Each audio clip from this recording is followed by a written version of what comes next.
Good afternoon and welcome to Black Press Live. This is Stacy Brown. I'm here with Representative Stephen Horsford, who's made history as Nevada's first African American state Senate majority leader.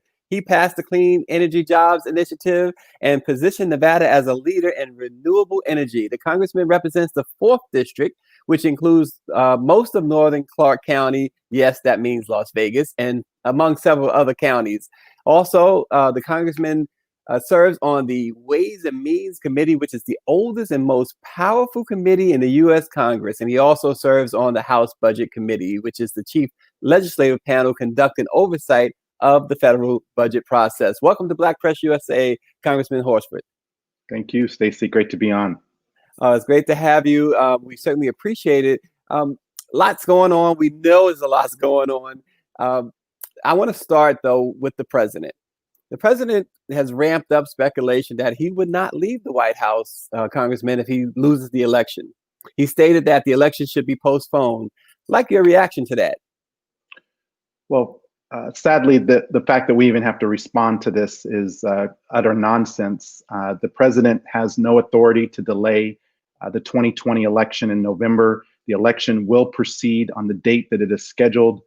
Congress has the ability, if warranted, to do a modification if necessary. But as I think you've heard from both Republicans and Democrats, there is absolutely no need. In fact, if the Senate would vote on the legislation that the House has already passed under the HEROES Act and H.R. 1, we would be able to have safe and secure elections, providing for what I call vote from home voting, vote by mail, and equipping every state with the resources that they need so that no one has to stand in line, no one has to put their life at risk in order to have their voice counted at the ballot box. So the president, as usual, doesn't know the Constitution, and he doesn't realize that the president has absolutely no authority to delay a national election. Well, and just briefly sticking with the president, a week after his administration overturned an Obama-era housing rule intended to fight racial segregation, President Trump boasted about the rollback in a series of tweets yesterday and this morning. He said, quote, "You know the suburbs. People fight all of their lives to get into the suburbs and have a beautiful home. There will be no more low-income housing forced into the suburbs." Again, your reaction to the president's message? Well, it's nothing more than a racial trope and more divisive language coming from the president, trying to divide our nation and create fear where none exist. The fact that the president, under his administration, has attempted to roll back, it actually is a housing protection to ensure that individuals are not discriminated against based on their low income status and the ability to reside wherever they need to reside. And that is a fundamental civil right protection that we as the Congressional Black Caucus and House Democrats have fought for. And actually, yesterday, there was an amendment passed on the floor of the House to intervene on the Trump administration's executive order so it actually does not go into effect. Yeah, and I know you have, you didn't come on just to talk about the president. We're going to get to some other things in a moment, but I'll just give you one more regarding the president. And this is kind of a delicate one, Congressman. The president has been labeled by many as a racist, a divider. He's never released his financials, and even before elected to office, he was accused of sexually assaulting women or at least having extramarital affairs. So why do you believe he still enjoys the support from so many? And should any of that automatically have disqualified him? Well, look, the election of 2016 is over. He was elected. I'm not going to go back and relitigate why. What is most important is that in 94 days, the voters get to decide, as our democracy allows, for a new direction moving forward. I support Vice President Joe Biden. I believe that he has the plan that we need to recover from this pandemic, focus on our economic renewal. He is prepared to address the racial inequities and social injustices that have been a part of our country for far too long. And in addition to helping maintain the Democratic majority in the House, we are positioned to also win seats in the Senate if we don't take the majority altogether. And that just means new leadership. But no matter who is elected, we're going to need to govern responsibly out of this pandemic crisis. And let me be very clear, because I come from a state in Nevada, which has been the most impacted by this pandemic economically. We have the highest rate of unemployment at nearly 30%. 1 in every 4 Nevadans is currently out of work or furloughed. And that is why we have been working extremely hard to pass legislation at the federal level to give relief to workers, to families, to small businesses, to make sure that that includes Black-owned businesses that need the support, and workers who disproportionately are people of color. As you know, COVID-19 has disproportionately impacted the Black community, not because we're more susceptible, but because there are underlying health issues that plague our communities. Pre-existing conditions like diabetes, heart disease, asthma. These are respiratory issues in part that are causing them to be more vulnerable to the COVID-19 virus. And that is why the Congressional Black Caucus has worked so hard to provide more healthcare resources in our communities, to provide more testing, and to make sure that people who need to see a doctor can afford to see a doctor by protecting their health insurance. Yeah, and staying with that theme of COVID-19 and what is being done, the ongoing negotiations or proposals, if you will, by the Republicans on their stimulus proposal. What do you think needs to happen for a deal to be reached after Democrats have long ago approved a earlier package? Well, we need the Senate to do its job. Senate Majority Leader Mitch McConnell sadly recessed the Senate instead of staying in and working in order to extend benefits. Unemployment benefits for tens of millions of Americans expired this week, and they're not going to be able to get that additional support until the Senate does its job. You're correct. The House passed a measure 2 months ago. It's actually more than 2 months, the HEROES Act, which would extend unemployment benefits through January of 2021. It includes a provision that I actually fought for around COBRA healthcare benefits, so that we would pay 100% of people's COBRA premiums to keep their health insurance if they've been laid off or furloughed because of the COVID-19 pandemic. And it also includes a key provision which would provide more direct cash payments to individuals who need them right now desperately. As I said, I see it every day in my district. I do represent a part of Las Vegas and North Las Vegas and all of the rural areas in central Nevada. And a lot of my constituents are hurting. They need these extended unemployment benefits, and we need the Senate to do its job. It is my understanding that negotiations are ongoing between the leadership in the House and the Senate. But until the Senate brings up a bill for a vote, then unfortunately, far too many Nevada families and families across the country are going to continue to suffer. And Congressman, the we wanted to switch to voting. We know that Representative John Lewis's funeral was just yesterday, and a lot has been made about obviously his champion voting rights, the Voting Rights Act. The Democrats have named in his honor. What needs to be done there, Congressman? Well, first, I extend my condolences to the family of John Lewis, to his staff, to the people of Atlanta. John Lewis was not only a civil rights icon and a fearless leader. Someone actually referred to him as a biblical figure in many ways, because he truly did symbolize so much of what it means to be a moral and upstanding person who fights for the needs of other people. And it really was one of the greatest honors for me to be able to serve in the Congress right next to John Lewis. For a kid that was raised here in North Las Vegas by a single mom, to have that opportunity to be in Congress with John Lewis is something that I will forever keep with me and to hold dear. But we did this week rename the Voting Rights Act after John Lewis. Why? Because he has been a part of every passage of the Voting Rights Act since 1965, which ensures that every American citizen is provided with their right to vote, regardless of race, color, or the language that they speak.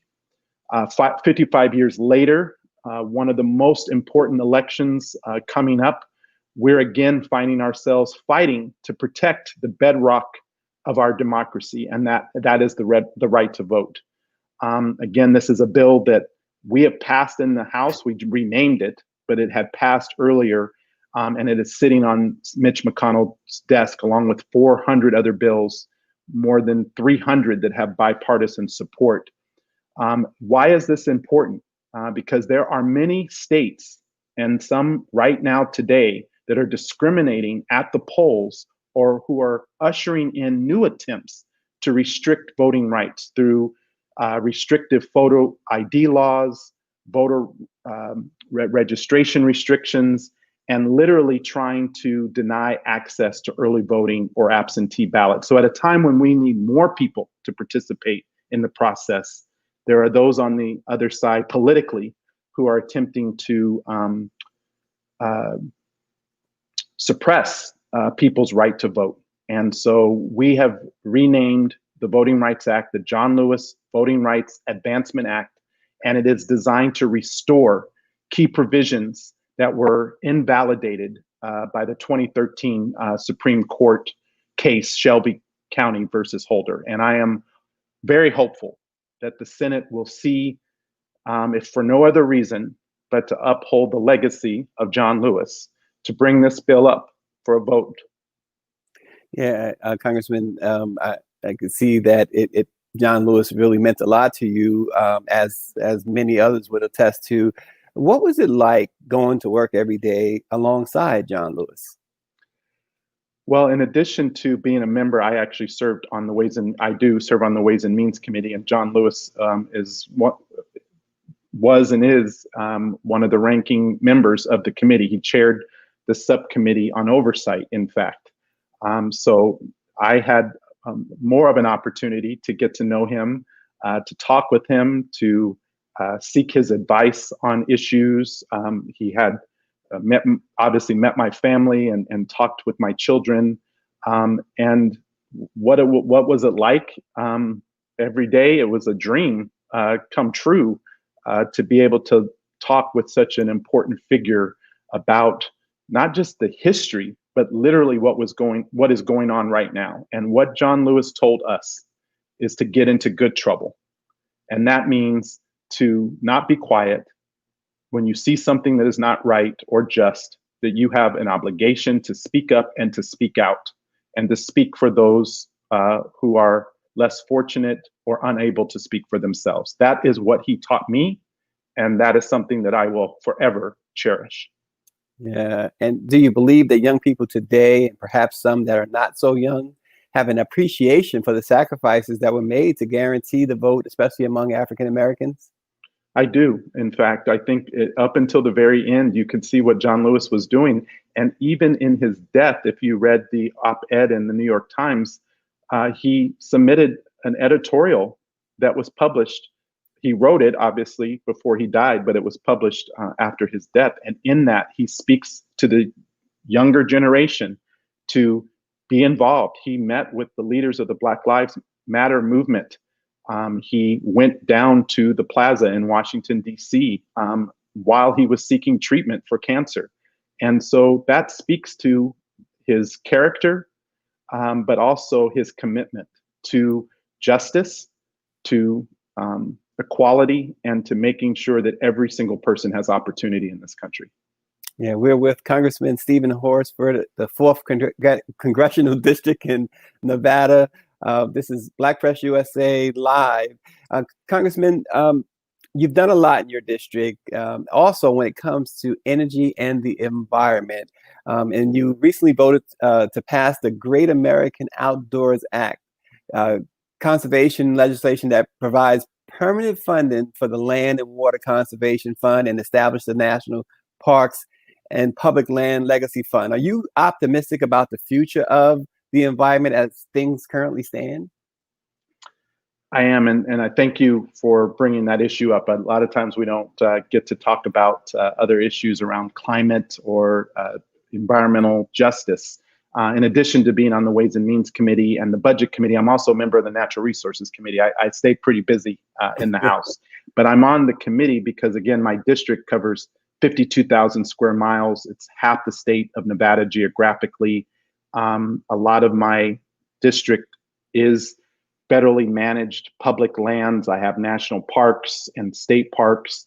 And so specifically on the issue of of climate and the Great American Outdoors Act, this permanently funds the Land and Water Conservation Fund, which provides money to local and regional parks. A lot of people don't know that, but a lot of the parks that are funded throughout our country is funded by this Land and Water Conservation Fund. Unfortunately, there was never a permanent funding source.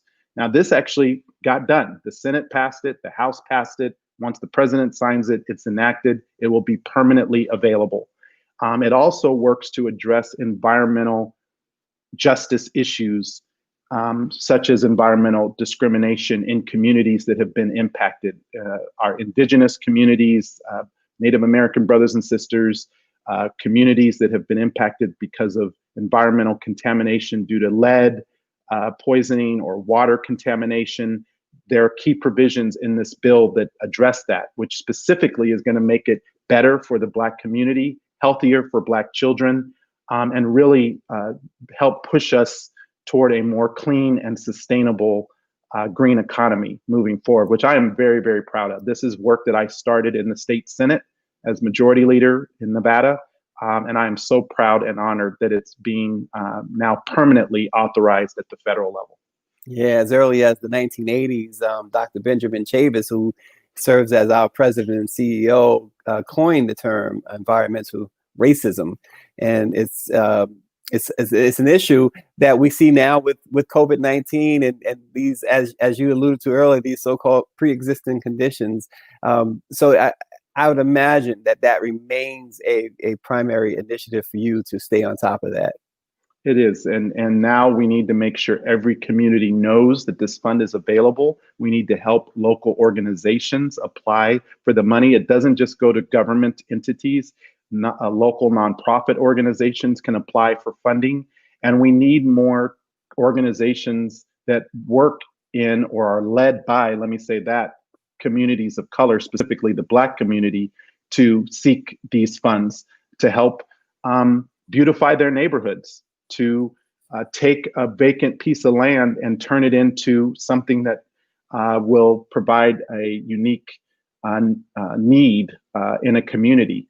That is what the Land and Water Conservation Fund does. I have literally seen projects in my district that were blighted, parks that were desolate and had been abandoned, literally transformed, renewed. I went out to dedicate one of the parks with a family. It was a single Black man, in fact, and his daughter. She wasn't more than 2 years old. There's a little fishing pond.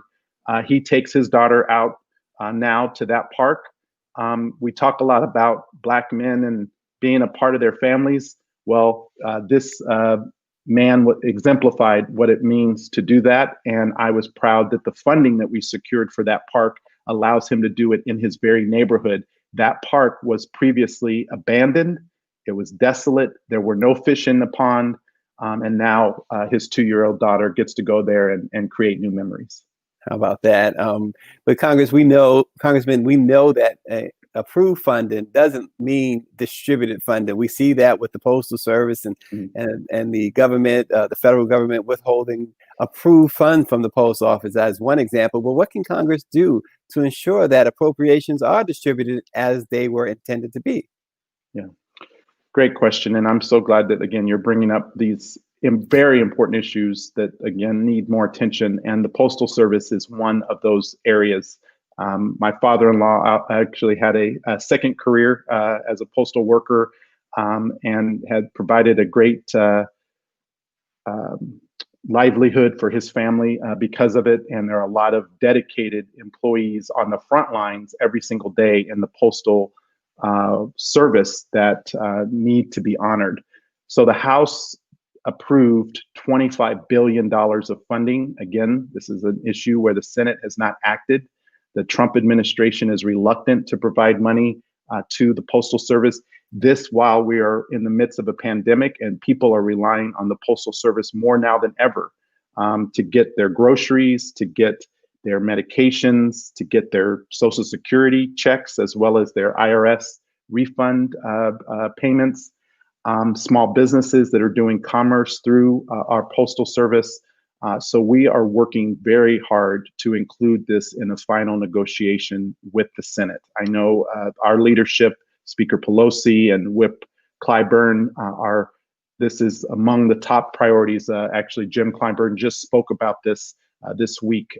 So I'm confident that we're going to get something done, but we've got to protect the Postal Service, especially this year, as an increasing number of people are going to have to complete a mail-in ballot in order to have their voice counted. And again, we covered that earlier with the Voting Rights Act, but it's the Postal Service that will provide the infrastructure for those ballots to be returned and ultimately provided to the Secretary of State so those votes are counted.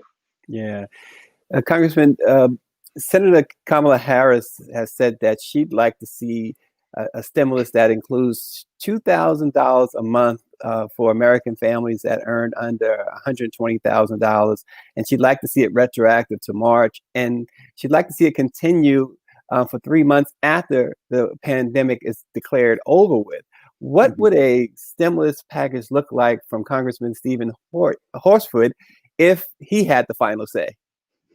Well, I support Senator Harris's concept. Actually, I've signed on to legislation to do that $2,000 additional payment. But my provision that I actually introduced this last week with my colleague from New Mexico is called the Back on Your Feet Act.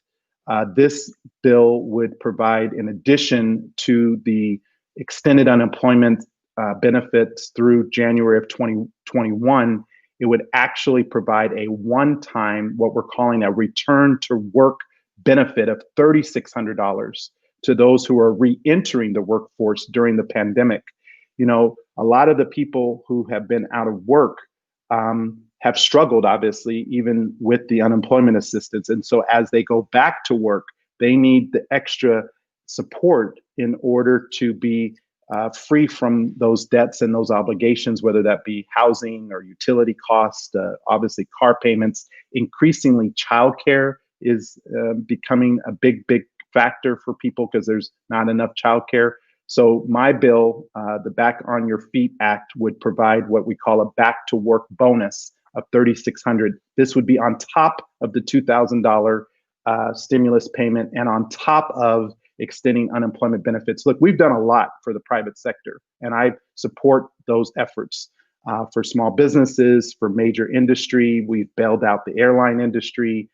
I won't say bailed out. We provided funding to the airline industry to keep them whole. Well, we need to do the same for the average American family and worker, and that's what my bill, the Back on Your Feet Act, would do. Yeah, and I know we only have a few minutes, just a couple more questions for you, Congressman. We just discussed the Postal Service, which is clearly comprised of essential workers. Earlier this week, we interviewed Dr. Anthony Fauci, and he mentioned that a vaccine for COVID-19 may be available in a few short months.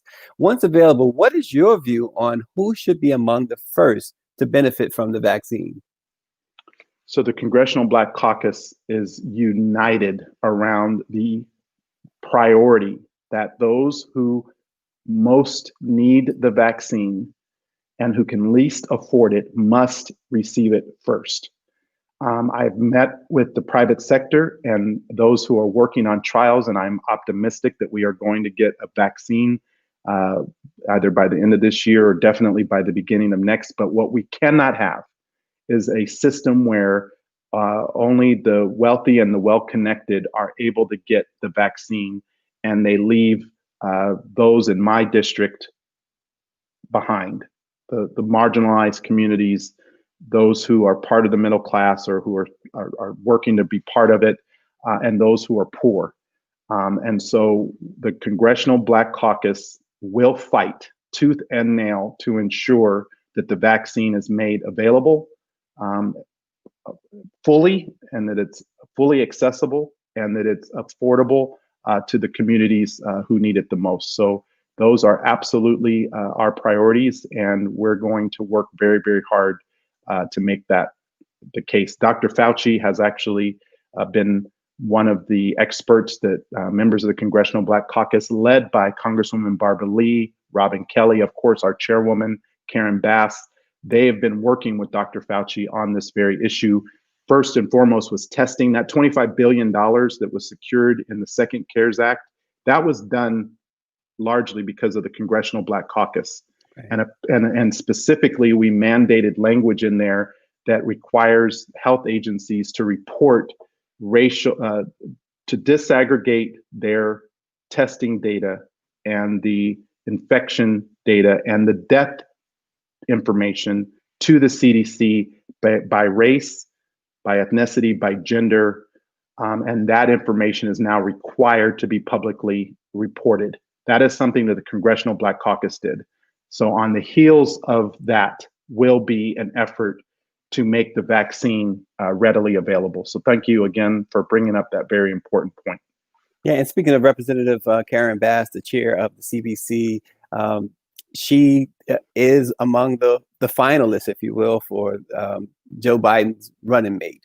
In fact, just this afternoon, there's a report that suggests that she, Senator Harris, and Susan Rice, are the three finalists. Now, nothing has been confirmed by Vice President Biden, but your take on this sweepstakes, if you will. Well, look, I'm not going to get in the middle of that. I know all of these individuals. Have had an opportunity to sit and listen to Susan Rice. She shared her recent book with us.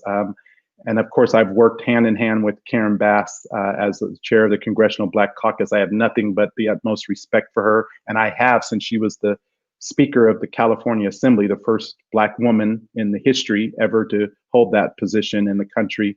And so we are going to support Vice President Biden and his vice presidential nominee. But I am happy to hear that so many Black women are among the finalists for that position. Why? Because we need to have their leadership. They know what needs to be done, and the Vice President Biden needs a strong number two to win this election and to govern when they win. So whether it's Senator Harris, Congresswoman Bass, Susan Rice, or any of the other names that have been mentioned, I think a Black woman as vice president is long overdue.